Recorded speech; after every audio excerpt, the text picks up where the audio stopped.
Welcome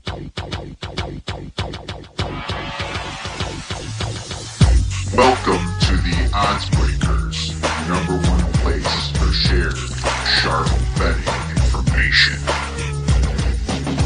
Welcome back to Podcast 7 of 2019. I'm your host, Kiev O'Neill. You can follow me on Twitter at OBKiev. Follow us at the Odds Breakers and follow us on social media / the Odds Breakers. This episode is being brought to you by jazzsports.ag for a 50% sign-up bonus. Please visit Jazz Sports and use the promo code ODDSBREAKERS. Terms and conditions apply. If you'd like to help us out with our costs and sponsor the podcast and website, we would love to help you out. Please visit theoddsbreakers.com, click shop, and become a member. For $17.99 a month, you can get my plays and premium plays before the line moves. For $2 more, you can have all that and become a patron subscriber. Get the podcast a little bit early. And if nothing else, please visit theoddsbreakers.com and become a free Picks newsletter subscriber. What a fantastic Super Bowl, my friends. It was not only extremely profitable, it was also a great game to watch. Lead changes, huge things in the fourth quarter, some bad coaching, and we'll get into a little bit of that. Some clock management issues, some players that just kind of came over the top and didn't drop any passes. They're winners. They came in and won the game. Hello? You play to win the game. Just an awesome experience, I thought. And great in college basketball, too. We have a little section for free subscribers to the website. We give out maybe a play or two a week on that. But that thing has been on just a fantastic run here. Just hit two more of them last night. 38-19 since May of 2019 when I started giving out free member plays. Just once in a while, once a week or so, you'll get one. Of course, you still get the free plays from the website every week, Tuesday 2-packs and the Saturday plays, etc., etc. But this thing's been on tear, so if you're not I understand if you don't want to be a paid member, but if you want to be a free member, yeah, what the hell? I love giving out plays there as well. Now that football is over, the focus is on college basketball, pretty much 100%, but we don't stop. Obviously, when college basketball is over, we're going to get heavy into the NFL draft, heavy into the big horse races that come up. Our premium members will still get plays from baseball and a few other sports from myself. I started capping baseball a little bit better last year, and I did pretty well. I'm going to be focusing on that as well as all those future plays and season win totals that just kicked ass all through the college football season. I'm going to be making those plays throughout the summer for premium members as well. So, let's talk a little bit about this Super Bowl then. Kansas City came back to win it, and everyone's talking about Kyle Shanahan's clock management. I tweeted out as he didn't take the time out. I sent out a tweet. I'm like, what is he doing? He's helping us win the first half under. That's for sure. And he's also, with that defense at the end, helped us win the second half over, which was great. We got that at 27 and at even money. That thing turned out to be very profitable. We hit the KC side, and we never hedged on the other side of the 49ers because KC was just leading for a brief moment after the first quarter. But we did hedge KC again. That was a personal play, though. I didn't send it out. But like I said, I was going to be hitting the team that was down throughout the game, and bet again on KC. So it's just a fantastic Super Bowl for us. Obviously, the one I tweeted out was the 25-1 Patrick Mahomes scores the first touchdown out to premium members. So we gave out the Kittle one at plus 1,000 and the Kelsey one at plus 800 for free. But the other three that I mentioned that just went to members were Mahomes for a half unit as well at 25-1. Then we had a quarter unit on Juszczyk scoring the first touchdown, which he might have if it wasn't Mahomes. And then we had a quarter unit on Jimmy Garoppolo at 40-1 to score the first touchdown. So that just made it fantastic. Obviously, we had the 4.2-1 on Robbie Gould to hit the first score field goal. That worked out extremely well, as you know. Obviously, there's a lot of people that were on a very, very bad beat that people keep talking about. And, it was one of my plays. I believe I gave it out to premiums, and I think I gave this one out to free as well. But the old Patrick Mahomes over 30.5 rushing yards. Well, it's a great day for me to whoop somebody's ass. Yeah, he nailed for like 15 yards back. He was well over 40 yards before that happened, and taking a knee killed it. But can't have really complaints from us because, hit a ton of other props. Jimmy Garoppolo's passing yards second half or more. Points scored in the second half or more out to premiums. That was fantastic. We hit the Tom Brady was mentioned, minus 220. That was an easy one. Like I said before, the Tyreek Hill over 77 receiving yards was premium. For a star, we hit that one. A couple other ones. So, fantastic Super Bowl. Probably up like over 25 units. It's like 26 or 27, I believe, because we had a half unit on that Mahomes and a half unit on that field goal, but we hit the others as well as the first half totals, second half total, and the side with Kansas City. So, just a huge Super Bowl for the odds breakers. So, not counting props and just sides and totals, derivative totals for the year, we were 96 and 80, up 34 units in the NFL.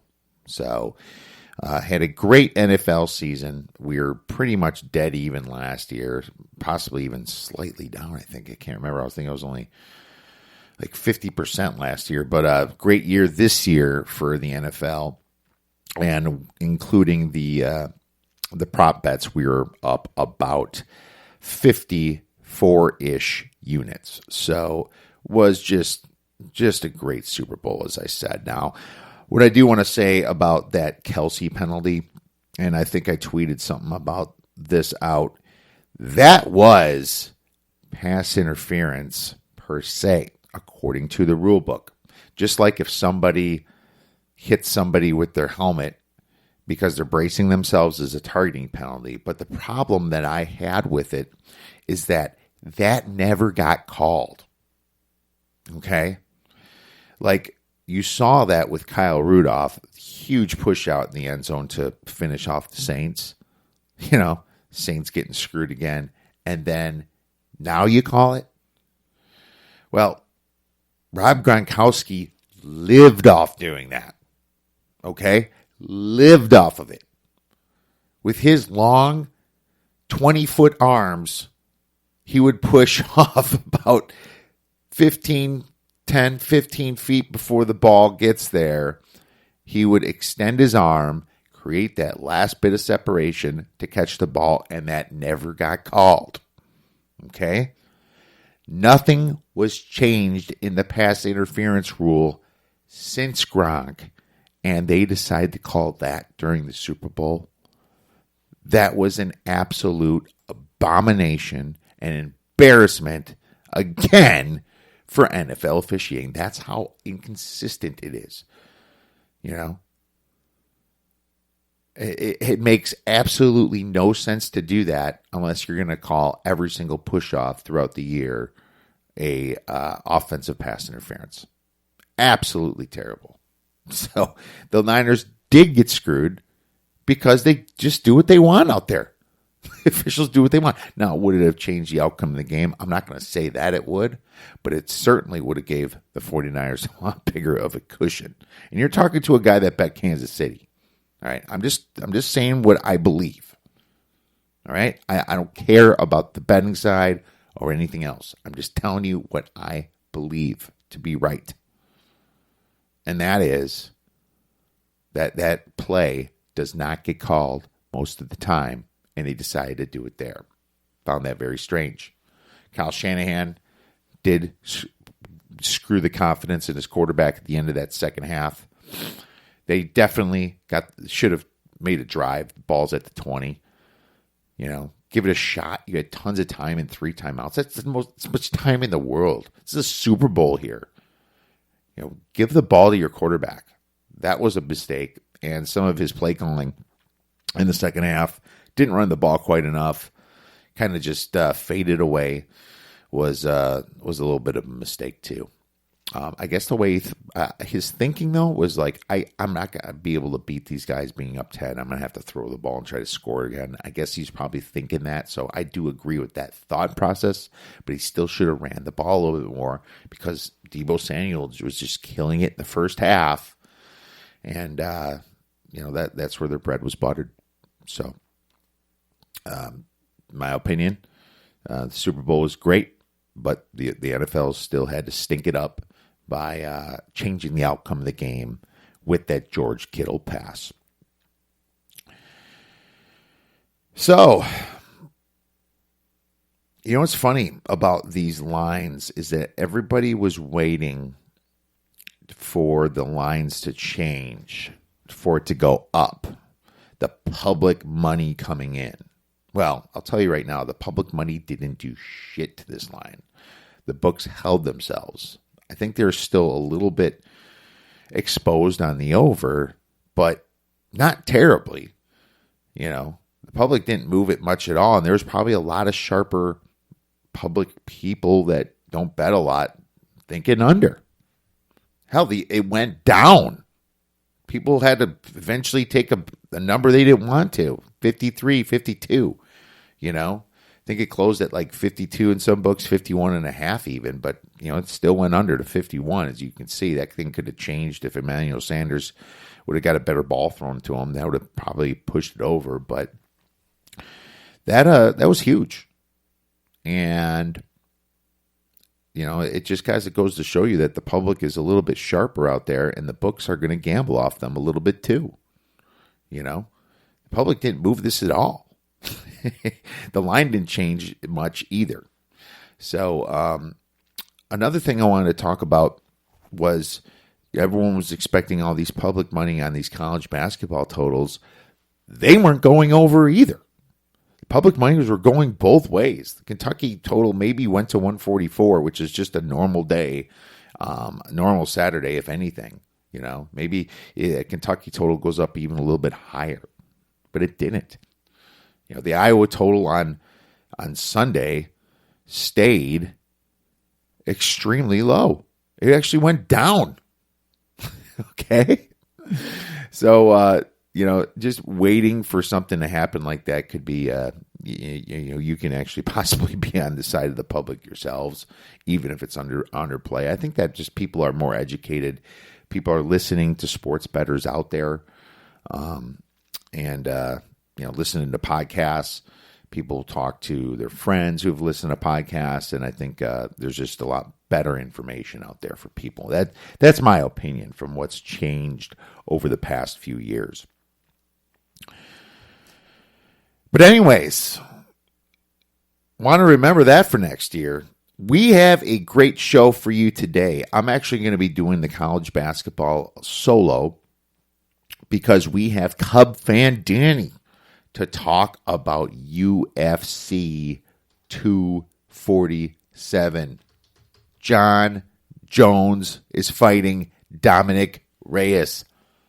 What a great What a great battle that's going to be. Valentina Shevchenko. She's fighting. That's going to be great, too. Just can't wait to talk to Danny about that. Now that football's over, there's going to be some more UFC plays, and I'll definitely be playing a few of these guys after talking to Danny and doing some research for this weekend. All right. Before we get into that, I'm going to talk a little bit about our Big Ten rankings. All right. And there's been some changes since we went over it last time, which is about a week or two ago. Michigan State, I still have it number one, even though they're at third place in the Big Ten. A couple stinkers there, but they almost came back and beat Wisconsin, as you saw that game on Saturday. We were on Wisconsin. And unfortunately, for them, they lost, and then they lost the next game at home against Penn State. I almost knocked them down a little bit, but I'm just not quite ready to do that. I think that they're still the best team, but it's not by much because Illinois is second. They had that stinker finish against Iowa. It was a little bit of home court advantage that helped Iowa out there, but Illinois is second and Maryland is third. I think that didn't change. I had that like it was last week. Now, Maryland and Illinois are tied for the lead in the Big Ten, and they play each other this Friday, and we're going to talk about that game. But the team that wins this is going to jump Michigan State for now until they lose again in my rankings. So right now it's Michigan State, Illinois, and Maryland. That's going to change on Friday. Number 4 changed. It was Rutgers. I had to drop them back a bit. I have Penn State. And Penn State, huge win against Michigan State. Obviously at Michigan State. Penn State has been a force lately. All right. Penn State is a tournament team for sure now. Okay. 17-5. Wins against Indiana at home, away at Michigan, home against Ohio State. They ripped off 5 Big Ten victories in a row.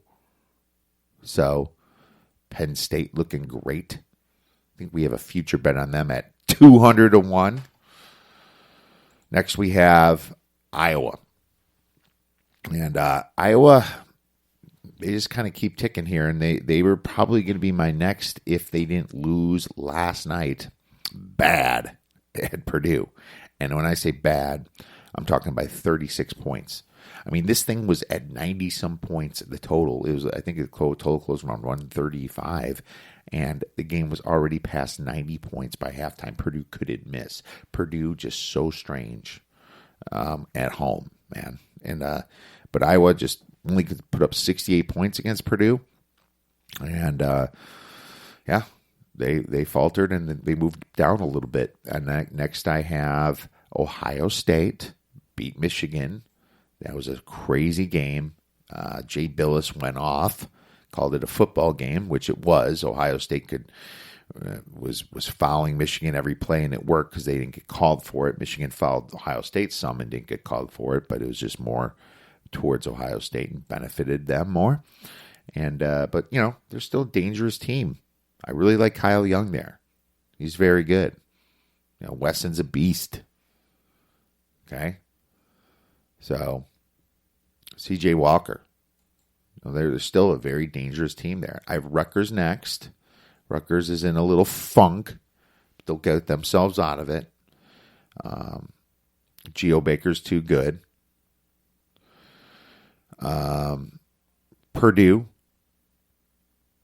Purdue I have next because of they're still just so crazy bad on the road.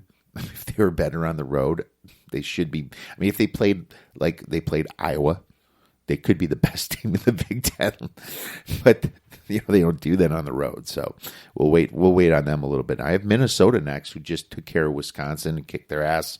We did bet Minnesota and the under hit only because Wisconsin was getting their ass kicked so bad. I was kind of hoping for that. I was like, well, this game started big time over, And the only chance I have now is a blowout, and that blowout happened in Minnesota.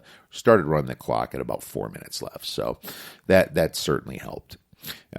Wisconsin I have after Minnesota. They lost Kobe King now, so they are definitely not nearly as good as a team as they were. Well, okay, so let's just say they're not as good as they were the past years in general. They didn't lose much with Kobe King, but they did take a step down a little bit, in my opinion. A little step. It's not like King was a finisher by any means. He was more of just kind of in with a bunch of role players just like himself. But he was the second best shooter and probably the second or third best defender on this Wisconsin team. So rest of the players are going to have to step up here, but they're going to be a very bubbly team coming into the tournament. Michigan I have next, and can't win at home against Ohio State. You are possibly going to be out of the tournament yourselves. Thank God you have some big wings in the obviously the non-conference time. Indiana blew that game at home that they just recently played. I believe it was against Penn State. No, that was against Maryland. Yeah, they should have won that game against Maryland at home, and then they just lost 2 at Penn State by double digits and lost by 9 points at Ohio State. So not looking good for Indiana being bunched at the end there. Nebraska, they should have been better by now with Archie Miller in his third year, by the way. So I find that really interesting. I wonder how much Archie Miller is going to be on the hot seat. We have Nebraska 13th, and then we have Northwestern 14th. No need to discuss those teams. Nebraska is a very fast-playing team, so you can always look to bet the over when it comes to Nebraska games. Before we get into the games for Friday, Saturday, and Sunday, I do want to mention a couple things about what I'm seeing in the marketplace.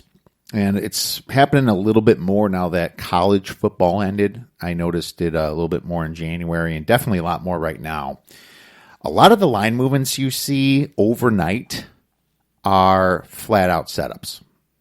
And let me explain how that works. Well, first of all, you have to understand the motivation of some of these sharper bettors that have more money and can manipulate the market. When some of these bettors make a play, no matter how big the play is, the books will make a line adjustment. Some stuff's automatic just based upon their username or number if it's done online. Some is done in person to person, in the actual casinos and the actual sports betting complexes. Now, what I see that's happening is, people predict line moves, and you should always be able to predict line moves. If you kind of see an edge, you got to think that, most people are going to see that edge unless maybe you really dig deep at it. In general, you should be before that line move, right? So somebody would see something and make it look like there's an edge. Maybe the line's pretty close to right. Maybe it's a little bit short. Who knows? But they will put some money up. Let's just say it's $50 or $100, and they might do it a couple different times. A couple different people in their little syndicate or group would do it, and then the steam chasers jump on, and the steam chasers will notice sharp movement. It gets reported from these books, and they will be lazy, not actually do the handicapping themselves, and just will follow the sharp money. And what happens is it shows that all this sharp money is on one side, and then it kind of just keeps adding up. People just keep hitting and be like, well, this must be the right side. Literally, people fall for this stuff. And then the next day, the line's moved enough, and it's moved to a position where the syndicates or the groups or just the sharper bettors or the people with the money will make an opposite direction play. Let's just say it's for a couple $1,000 or $1,000 or $500 even. It doesn't matter. The $50 that they put up, the $100 that they put up is now a possible middle, So if their side is right, there's going to be a good chance they're not going to get it's not going to be minus 110. It's not going to be winning, not going to be giving out 9% of the total of their personal amount against the casino, or 4.55% of the actual bet, what's going to happen is they would give up a little bit more because they manipulated the line. Now, in some cases, the line moved enough where it made it more valuable, meaning 95 times out of 100 is kind of where you need to be at, where the middle opportunity pays off. And that's just the chance between the two numbers has to be greater than 4.55%. So when that happens, they do this quite often. Obviously, they actually middle some those times. They were on the right side. They got their big bet in, and the little $50 or $100 they put in actually double up on that smaller portion. But the fact they got to manipulate a line that they kind of saw that was going to go in that direction anyway, it's a pretty powerful thing. And it really gives them an edge. It gives them an edge because as long as the line moves past the probability between number, there are actual probabilities set between these numbers, then it becomes a smart play on their part. I'm noticing a lot of that manipulation here. And the reason I notice it because I'll see something moving, and it makes me wonder because it's moving away from the direction that I like. And then I have to ask myself why. And then the next day I was like, oh, well, duh, this was just a line manipulation. Now, if you have any questions about that, if you like to bet the overnights, especially, and sometimes in the morning, and you see something that could be fishy, feel free to tweet us at the Odds Breakers.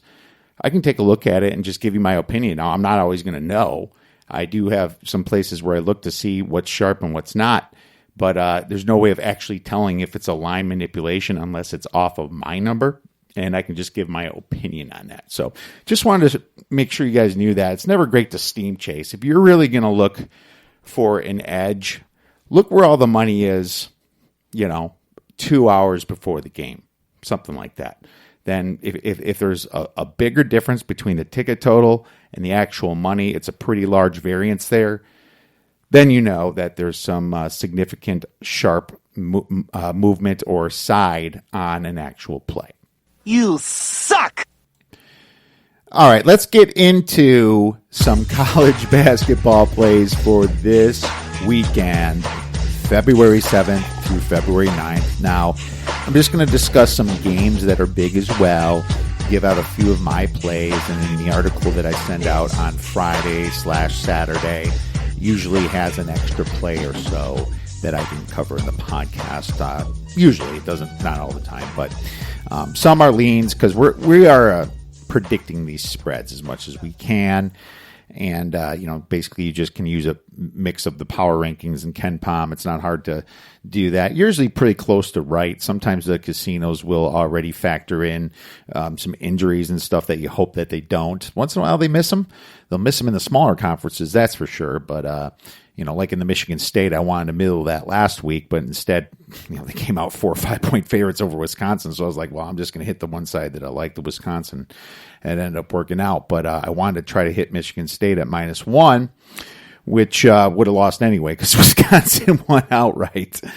But that's why you sprinkle as well. But either way, I'm looking on Friday here. We have Maryland versus Illinois, and I have this about Illinois -2.5-ish. Total on this is going to be about 131. Now, this game is huge, and it's for sole possession of the lead in the Big Ten regular season. Sole possession, because Michigan State has 3-4 losses right now. Maryland, been on a tear lately. They finally got their road victories against Northwestern and Indiana, as Chris Farley would say, whip-de-freaking-do. And then they came home and beat Iowa and Rutgers. Pretty good, obviously, upper echelon teams, upper echelon Big Ten teams. So that was good. Maryland's good at home and usually bad on the road. But we are certainly not going to be. Now, if you want to crown them, then crown their ass. No, not in the Big Ten this year, because you know how Big Ten home teams have been so good, and it's just really because the whole conference in itself, they're not that far from each other. They're not, especially when it comes to home road splits. Don't know why it is, but it's almost like the officials are playing for the home team in some cases. But either way, that's how we have to bet these games, and we have to be smart about it. You got to hope that there's a couple exceptions this week. Michigan, they did not get the benefit of the whistles at all against Ohio State, but in general, there's just a big push for the home teams. Illinois coming off that tough loss against Iowa, as you know, they had that spread covered forever, and then they quit scoring with 3-4 minutes left. That doesn't mean Illinois should be dropped at all in your power ratings or whatever, however you want to do it. Illinois is still a force here. Maryland's best win is against Ohio State. And, we've learned that Ohio State's not a perfect team. Definitely had that little bad streak right there. They're not even in the top 4 or 5 teams right now in the Big Ten. Maryland's second best home win is against Illinois by 1 point. Okay, I think you know what that means. They beat Illinois by 1 point. If nothing else, everything else held constant, that would say Illinois is a better team, right? Now, of course, this was only one match, no sample size. But something I wanted to mention, Illinois knows they can beat them. When this happens to a team, Illinois knows that, right? They can match up down low with Jalen Smith. They got Coffee Cockburn down there, all right? They got Georgi Benzamishvili. He can match up as well and help double down. And, then you just have really Wiggins and Cowan down there. I think Ayo Dosunmu is going to be guarding Anthony Cowan, slow him down, and Frazier and Feliz is probably going to rotate a little bit against Aaron Wiggins. Now, that is a matchup problem, I think. As long as there's a fresh defender on Wiggins, it makes me feel better about it. But Maryland's ranked pretty high for their offensive woes. They only rank 245th in effective field goal percentage, right? That's not that high. 245th. And I know they played a lot of tough defenses, but that's still really low out of 353 teams in college basketball. Illinois, they rank 185th, which is better, but they're also better in block shots and rebounds than Maryland. That's what keeps Illinois going. They're busting their ass down low. They play slower because of it. They don't just take off after a miss and get back to the defense, but they also don't take off on offense. They make sure that they rebound the ball. I think that's important. That's the big change from Illinois. They used to be a speed over team. Now they're kind of an under team. All right. These teams are about equal in free throws. But being a short favorite here, when I see no difference here, I don't see Maryland being better than Illinois at all. I'm going to like it. All right. I'm going to like it, and I think Illinois bounces back. They're due for a win, and Maryland's finally due for a road loss here. And you should be getting below 3. I probably like it up to 3.5. We're going to take Illinois minus 2.5. This is going to be a 2-star premium shared play. You better lock it up. You better lock it up. No, you lock it up. You lock it up. Lock it up. Lock it up. Please. Saturday. We're getting into Saturday, and we have lots of big games actually on Saturday. It's a pretty big card. College football is over. There's going to be a lot more money coming in on these games. But I want to cover a little bit of each, especially when it comes to top 25. I know it's what most people like to bet. What I like to do is talk about those games, and then my premium customers will usually get the smaller conference plays if I think they're better. Sometimes I give them out free as well. But either way, we're going to look at a little SEC action. LSU versus Auburn. Auburn's going to be laying about 4 points, I believe. And I have the total at 152 predicted. And here's the thing that's funny. LSU, they just lost to Vanderbilt. Unreal. Now they get to play an Auburn team who just came off 2 huge victories coming home. Huge. They beat Kentucky, as you can see. Kentucky, they beat them at home.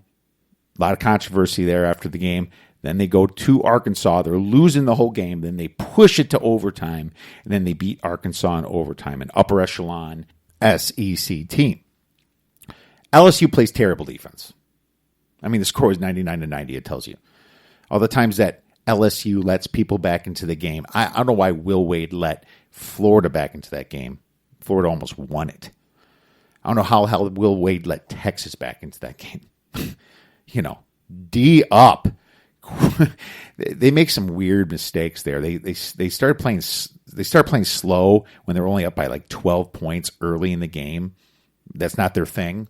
And then they play fast at the end of the game, given the extra team possessions. I lost a little respect for Will Wade for some of that stuff. So definitely like the Bruce Pearl part of this matchup more. But Auburn, they're a bit above average on offense, ranking 31st, and they rank 44th on defense. But, LSU's offense ranking top 6th. There's your middle right there. Auburn's kind of like the middle team. LSU is the great offense and the terrible defense. This game on a neutral court would be pick'em. Absolute pick'em. So, be honest with you, Auburn lane -4, probably correct. Both of these teams play pretty fast, 16.6 to 17 seconds per possession. Okay. But I'll tell you this. I think they play a little faster because it seems like when they're both blowing out teams at some point of the game, they just tend to slow it down a little bit. The good news here is these two have the offenses, and especially Auburn being home, that I don't think any of these teams are going to get blown out. I think it's going to be a shootout. All right. I'm expecting a fast-paced Saturday. Grab your popcorn, grab some soda, enjoy yourself, watch this high-flying college game. Lots of dunks, lots of alley-oops, some beautiful three-pointers, lots of pick and rolls. I like the fact that this is going to be a fast-paced game. I like it. And that's why I think this total is going to be a little bit too low at 152. I don't love playing too high over that.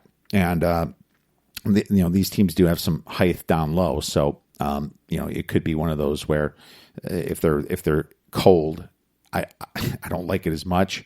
They're not going to get a lot of offensive rebounds off each other. But I do like that the total is going to be a little bit low. So I'm going to take over 152 for 1 star. It's going to be a premium share play. And we'll see where that ends up. But my firing point is 152. If it's at 155, probably wouldn't play it. Next game we're going to get into is back in Big Ten land. Huge game. Michigan State Spartans versus the Michigan Wolverines. The Michigan Wolverines says it's going to be laying about a point here. I hope they're laying a point, but I think it might switch pretty quickly to Michigan State at -1. But if you see Michigan laying a point, maybe you should fire on my Michigan State side here. The total of this game is 143. I almost feel that this is a do or die game for Michigan, so that's what makes it a little dangerous here. If they want a legitimate shot at making the tournament, I mean they're a dismal 4-7 ranking in the Big Ten when it comes to Big Ten play. That's not good. Okay, they ranked 4th in field goal percentage in Big Ten play only, and 11th in defense. That's strange. A Michigan team ranking 11th in defense. Not good. They also struggle from 3. I thought that Livers was going to be back last game. I kind of handicapped it that way, and I was wrong. They have a lot of inexperienced young players in their rotation, especially down low, with Wagner and Davis. Michigan State handled this team very well last time they played. Earlier this year in East Lansing. Easily, and that was with Livers. I don't think Michigan's going to have enough to take this team or even really make it that much of a matchup, even though they're at home. There's going to be a few Spartan fans there, obviously. Still State of Michigan. State is still top 10 in team rankings and KenPom rankings. And so that's, I think they're 9th right now. And the reason that is because they still have great stats. They're 1st in defense in conference play. They're 2nd in offense in conference play. And like I said, Michigan ranking 4th and 11th. It's not good. Michigan was really beat up, okay, after playing Ohio State. There was a very rough game. Jay Billis called it a football game, as I think I might have mentioned before. But, it's going to be getting even worse because Michigan State is even more of a physical team. Way more. All right. So I got to tell you, I think Michigan State handles them pretty well. I like Michigan State. +1, pick them, -1, -2, -2.5, at least a 3. But I'll tell you, if you can get them as a plus money, which wait to be seen, but or even at -1, I like them at a 3-star premium shared play. Where's my money, bitch? Seton Hall versus Villanova. Nova laying about 3 points total in this game is going to be about 138. And, Nova lost 2 in a row here, as you can see. Last shot against Butler, that must have just hurt. But it was at Butler, and now they're coming back home to face the top, Big East team, Seton Hall here. I have Seton Hall, Butler, and Nova at my top echelon in the Big East. I think Marquette and Creighton are next. Creighton kind of shocked Nova themselves. Creighton's been playing some great ball, but that's how it is. Xavier's playing great ball now. It's just the Big East is kind of all over the place, But I do want to say a few things about this game. Nova's just been a great team at home at Wells Fargo Center. Great. It's almost like they can even have up to a 4 or 5 point home field advantage when it comes to giving them actual numbers towards it. But what I always say about home field, if you're going to bet against a good home field advantage, you might want a bigger spread if you're taking the away team from what you normally do. Maybe you want like a 3.5, 4 point deviation to make it a play. Maybe you want a larger one. That's the way I do it. I've been doing it lately, and it's been working out more just because home field, it just tends to tighten up that much more towards the home team, especially if they're losing. If you're taking a home favorite, that's what makes it, an away favorite, that's what makes it very tough. Seton Hall had that hiccup, right, against Xavier.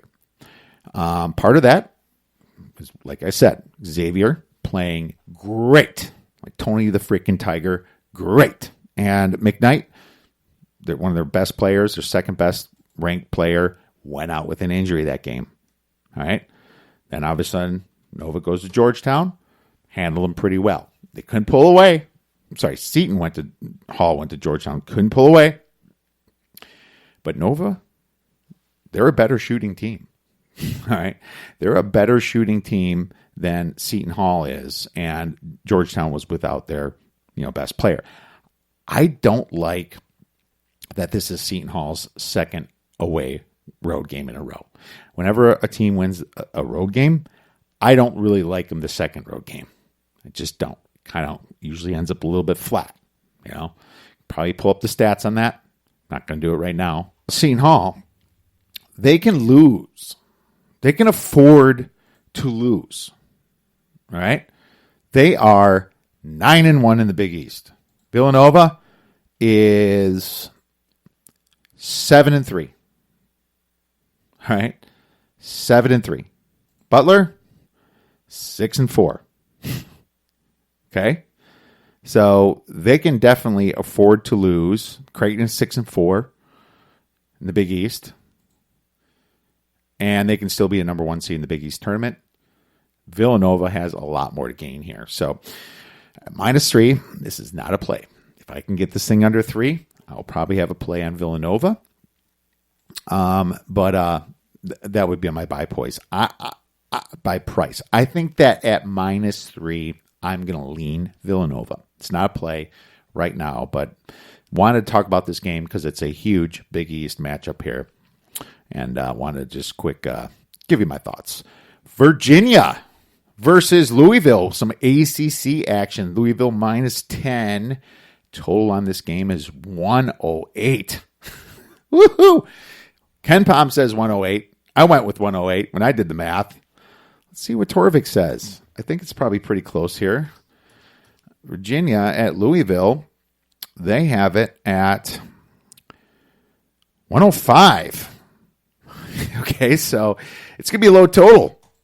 And I just can't see it sitting that long. It's going to get hit to the over. But I'm not sure if that's not the wrong play here, And, the way kind of I look at it is if Virginia plays that slow-ass BS, they're not going to win the game.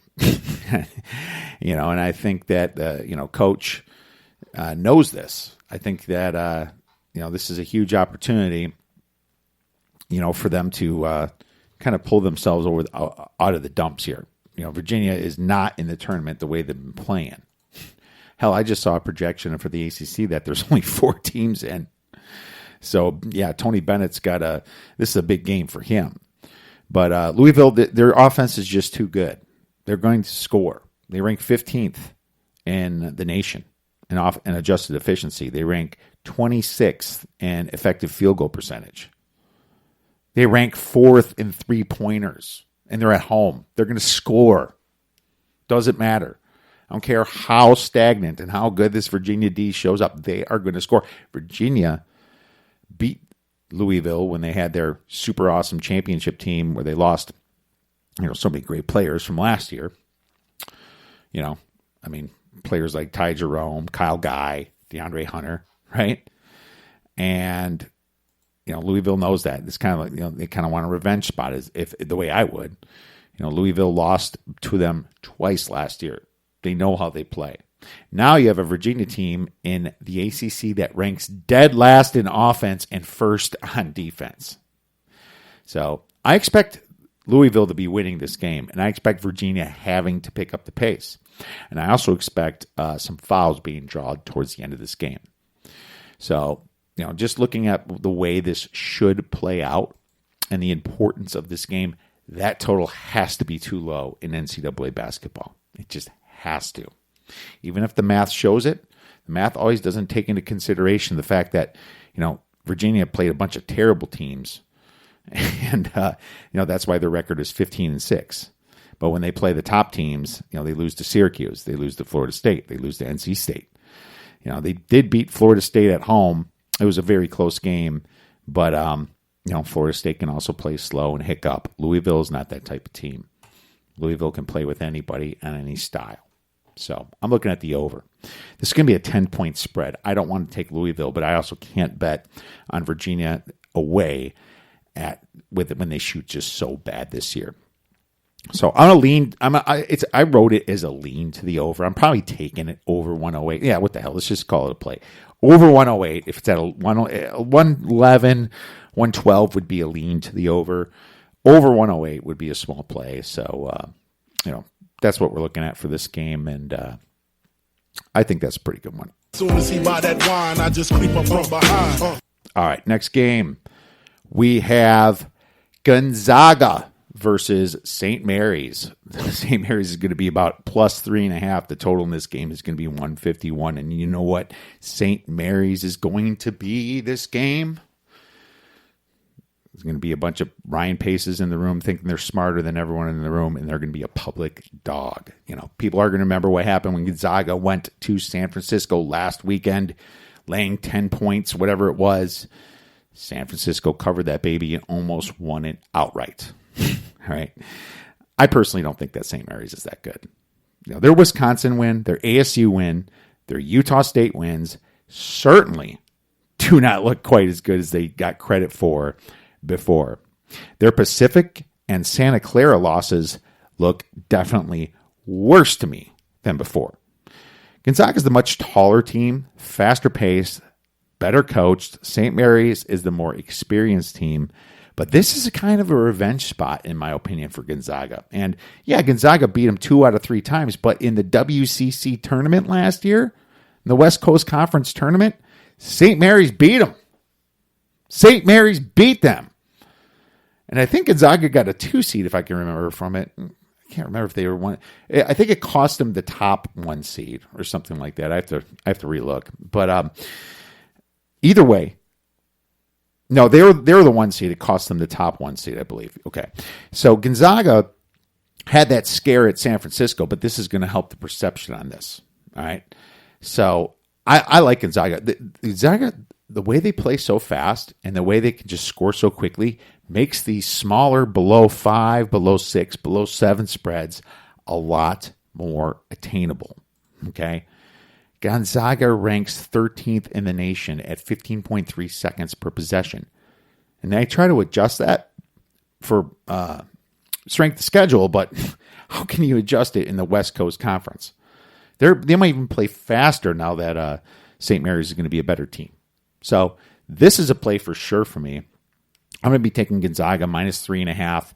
And I got to tell you, I like it all the way up to about 5.5. 5.5. 1.5 star premium shared play. All right. Let's take a look at Sunday. And of course, there's a lot of big games on Saturday. If you want to ask a question about it, tweet us at the Odds Breakers. If I don't think I have a good feel for it, I'll retweet it to somebody else that does. Real happy to help you guys out in any way you can. That's what this is all about. Everybody profiting, everybody beat the books. I am against the books. I'm not against any other sports handicapper. I don't care about that. I want everybody to win. I want the books to lose. So that's what we're trying to do here. Sunday, we do have a couple pretty big games. Wichita State versus Houston. Houston is going to be laying about 5.5 points. The total of this game is 133. I made a mistake of betting Wichita State against Houston last game where the Shockers were at home, and they couldn't even really shoot the ball over Houston's swarming defense. I mean, they went on a 14-minute streak in the second half without even hitting a shot. They were blown out at home by Houston. I don't know what's more fraudulent. Wichita State's Ken Pom ranking at 40 or Gonzaga's strength of schedule. I don't. But I'll tell you this. Houston just had a bad loss at Cincinnati. Kind of one of those little nappy spots where they're taking a nap. And they're ready to go on a little run here. My concern for Houston is that they still have some shooting problems. You know, when they did beat Wichita State at Wichita State, they hit a lot of great shots. They're only 48.4% effective field goal, and so they're going to have some issues with Wichita State's D. Wichita State's like 46% effective field goal. At 5.5, I don't like it quite as much. It's kind of a lean. So maybe look towards the under. The total of this should be about 133. And, look towards the under here. But if I can get better than 5.5, if some Wichita State money comes in or wherever it opens, maybe I do get an overnight number on it that's like 4.5 or something, or 5. It would be a small play for me on the Houston side. So it will be, Wichita State's going to remember their asses getting beat. They're going to go in motivated. Trust me. There's going to be no lack of motivation here. But, I just think that Houston's that much of a better team. I'll take Houston, but I'm going to lean it at -5.5. That brings us to Ohio State versus Wisconsin on Sunday. Wisconsin's going to be laying, I got about 3 points. Probably they just got their asses kicked against Minnesota last night, so maybe 2.5 points. I don't know. I hope it's 2.5. The total in this is going to be about 123, pretty low. Here's the thing. Kobe King, before he left, he was supposed to be that guy for Wisconsin that took the games over, but he never did. But Wisconsin still doesn't have that guy to take it over. They don't. Like when they're leading, they kind of all crumble and look at each other. There's no superstar. There's no Powell on this team. There's no Howard like at Marquette, right? So, they're just kind of that little bit all over the place team. Now, I'll tell you this, Ravers is playing better. Maybe he's kind of taken that role, but Wisconsin still has that crazy home road split thing that they just play that much better at home, right? That much.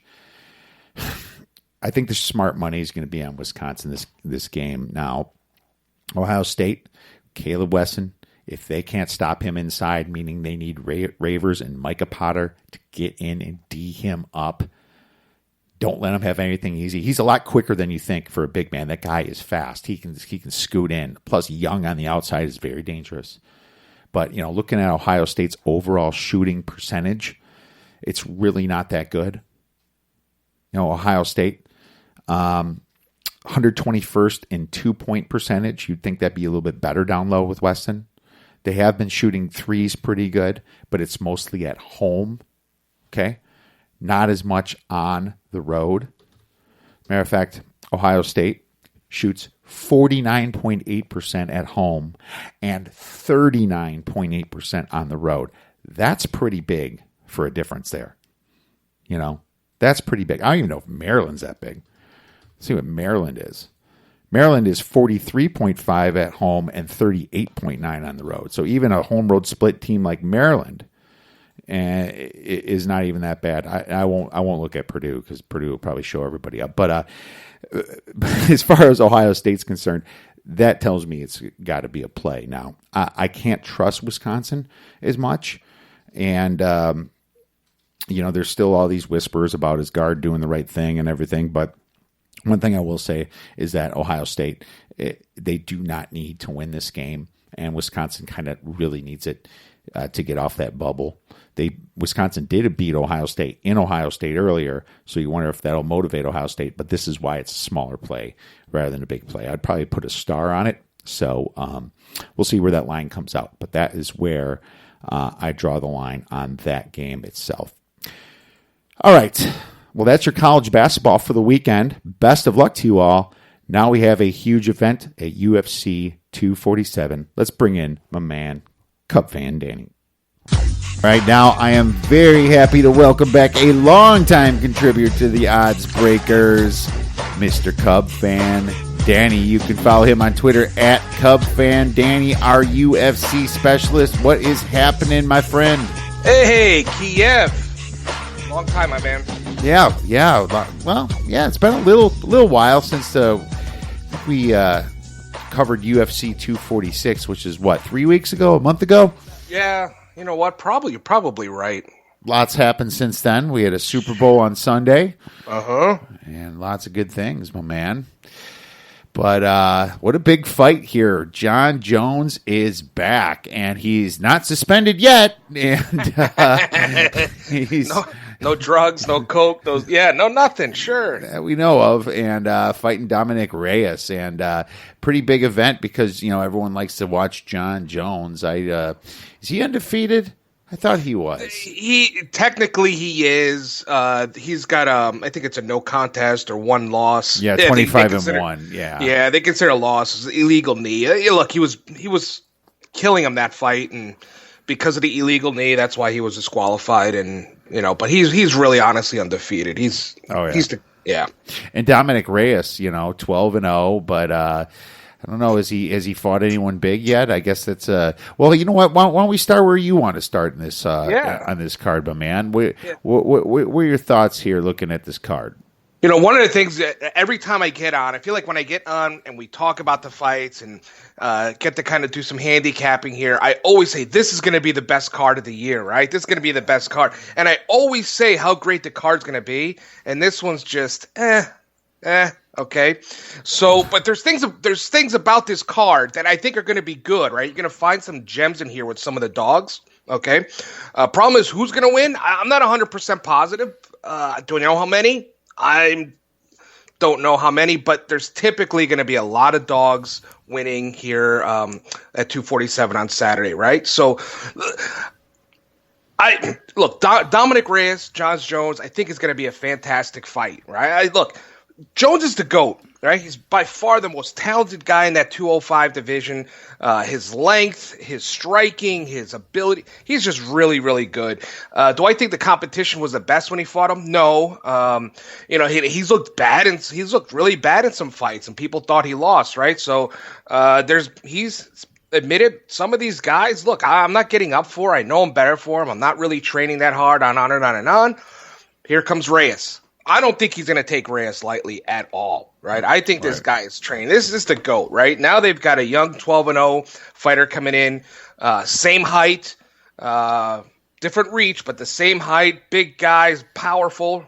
Mm-hmm. I think he's really training for this. But, look, if you look at these guys, they're pretty similar in terms of their body stature. The one big thing that John Jones does have is 7.5 reach advantage, and that's huge, right? Both guys are standing at like 6'4", so that reach advantage is going to be huge. So they're going to stand in the pocket and throw, and it's just going to be 1, 2, 3, 4 jabs. I mean, that favors John Jones all day long.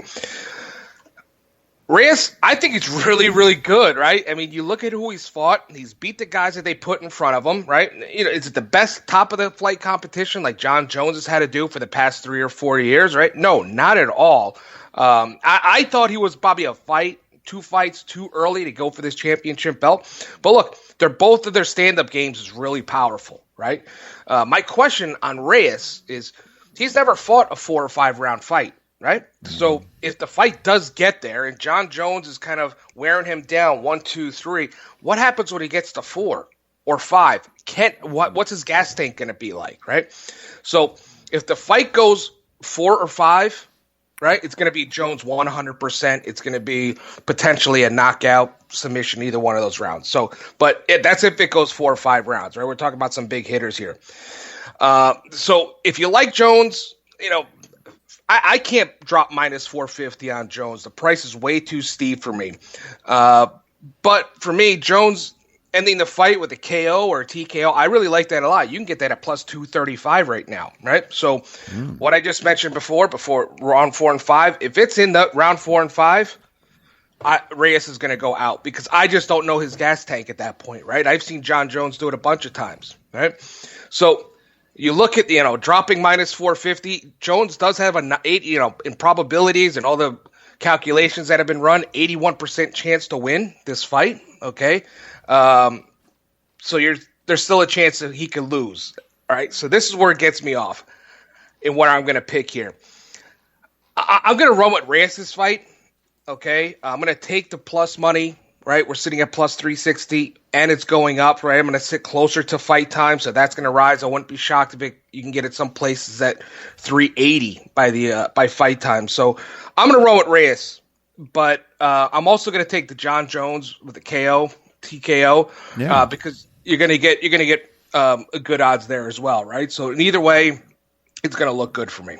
Well, there you go. That's a nice way to split. As long as the fight doesn't go the distance, you're in good shape. Maybe a half unit on Reyes at plus 360 to win it. Because, hey, if it goes the distance and he still wins, you still get it. I guess so I misspoke there. Yeah, the Reyes side, you're covered. But if John Jones wins in the distance, that's the only thing that's his work. But we know how John Jones has those very heavy blows, heavy elbows, and just does a great job when he's fighting. So never seen him lose, obviously. And, there's a very good chance he could be roiding up anyway and then just getting busted later.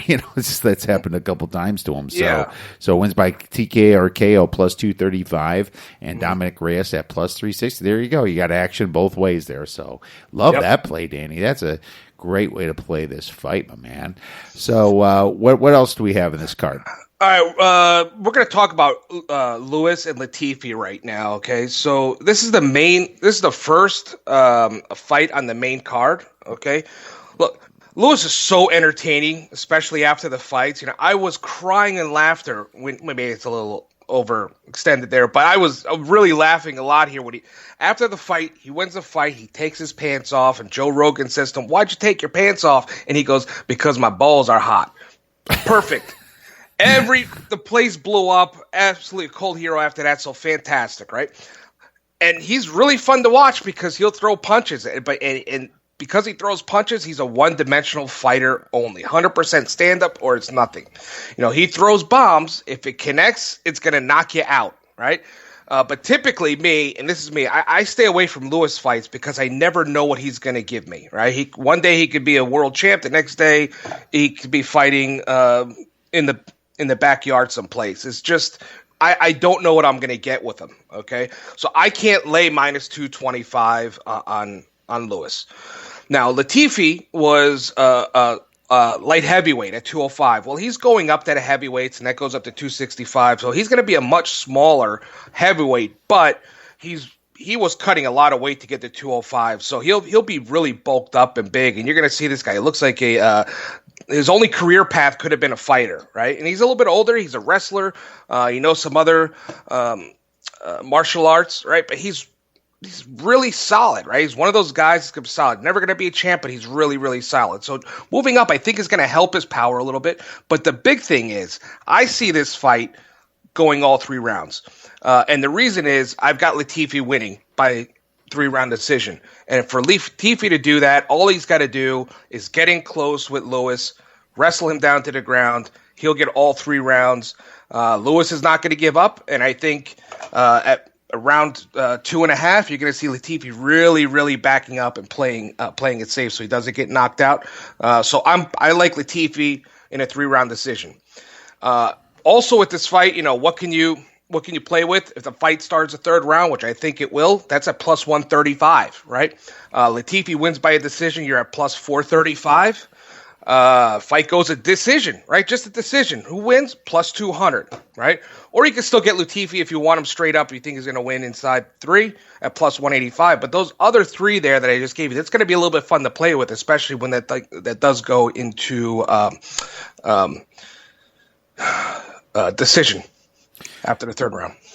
Interesting. So, Latifi wins by decision. That's plus 435. That's high, and that's kind of what you're calling for. You think he's going to last and win by decision. That's interesting. Big weight advantage that Derek Lewis has. You're looking at 55, 60 pounds here on Latifi here. So, he's definitely going to have. Here's the deal. Latifi's a world-class wrestler, right? And Lewis is not. Lewis is just going to throw bombs. And once he's exhausted and he wore all that out, he's done, right? So Latifi gets on him, right? He moves in. He doesn't get knocked out. He gets on him. He's going to wrestle him to the ground and really control him for the full 5 minutes. 5 minutes, 5 minutes, 5 minutes. So for me, that's how I'm looking at it, because he's not going to knock him out. The only way he can get it is if he wears him down. Could Latifi win by a submission, possibly? Plus 1125? I mean, he's a wrestler. I mean, he kind of knows what he's doing there. If he can just... He does. It's going to be a cautious game, because if, you try to make one move and it's not there, he could be done. So I'm thinking more of a play it safe, push him up against the cage, get him down to the ground, do a little ground and pound, make him really work and get exhausted, and it'll be easier every time after that. Yeah, the fact that it's only 3 rounds, it sounds like the strategy would be just to outlast him. Grapple them around a little bit, and you're going to get the points. So, so that makes total sense to me. Interesting. Well, hey, plus 435, and your little back fight starts in round 3.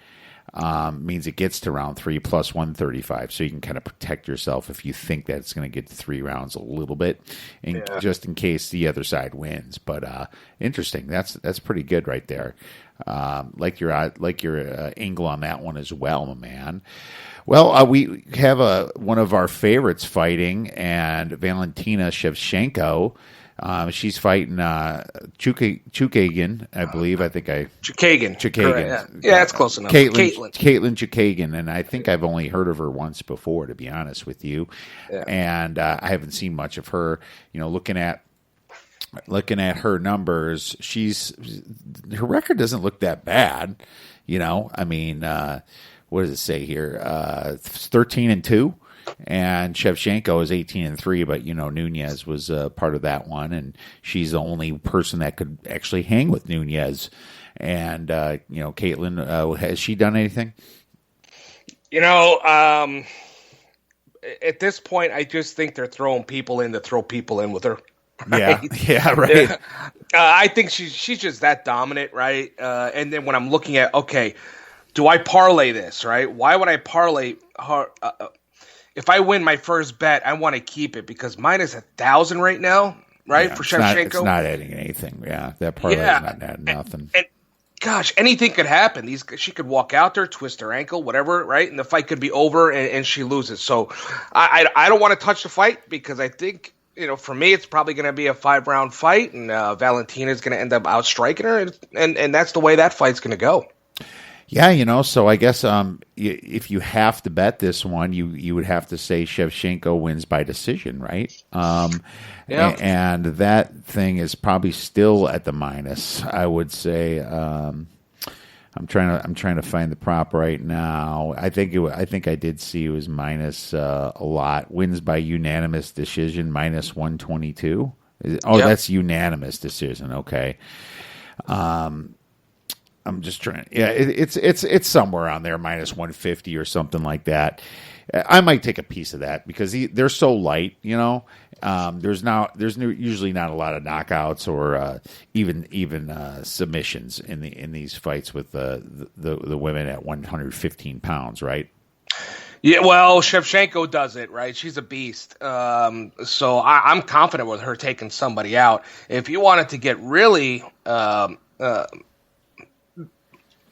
some fun, you can get Shevchenko right now in round 4 at plus 1225 in some places.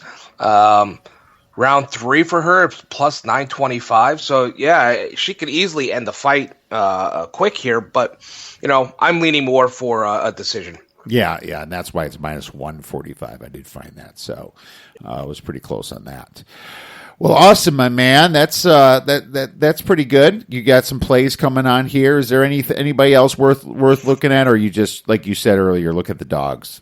Here's Juan Adams and Justin Tafa, I think you say his name, Tafa, Tafa. Mm-hmm.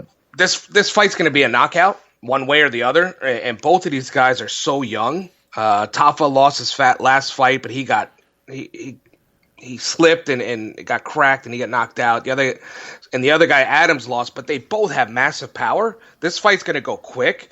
It'll probably be in the first round.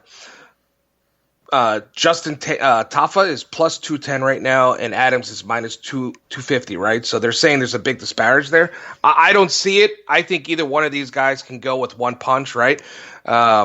But that's going to be a fun one as well. I would say take a crack at either one of them. Very small play, just to have a little play on it. I think you'll have a good time with that fight.